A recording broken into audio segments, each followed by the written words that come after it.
Partenaire 2.0 tome 6, toujours la suite des aventures de Tomoka et Muraka qui sont des amis qui essaient de se découvrir un peu de manière sexuellement en prenant une relation un peu particulière.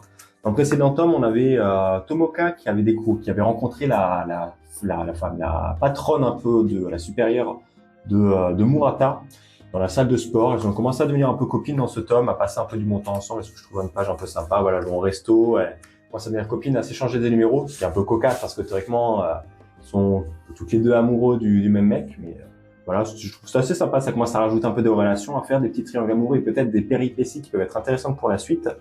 Par la suite, qu'est-ce qu'on a à peu près? On a Murata qui nous montre aussi qu'il a des talents de musicien, donc c'est cool, ça s'est senti un peu là-dessus, en montrant qu'il n'a pas forcément oublié tous ses repères, qu'il y a des choses qu'il essaie un peu de retrouver aussi encore un peu, et des talents cachés un peu qu'ils peuvent avoir. C'est un peu orienté là-dessus en montrant un peu des talents.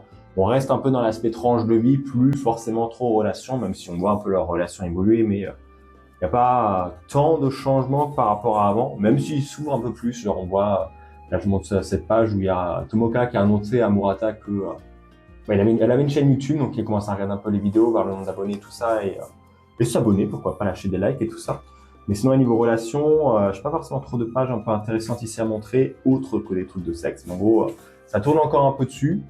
C'est pas forcément, je trouve que c'est pas le tome le plus pertinent. Ça commence, je vais pas dire, ça traîne en longueur, mais on n'apprend pas grand chose de nouveau. On voit quand même les relations un peu entre les personnages évoluer, mais sur la relation des amis libres, pour moi, j'ai un peu de mal parce que c'est pas, je trouve, le début était bien parce que ça présentait un peu tout ça. J'essaie de trouver un peu pas dire des excuses, mais des sortes de repères aussi pour la série pour expliquer un peu le principe, en quoi c'est un ami, en quoi est-ce que c'est bénéfique peut-être, c'est une nouvelle relation.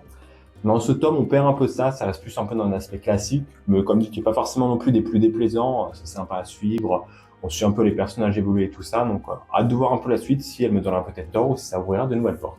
Et toi, t'en penses quoi?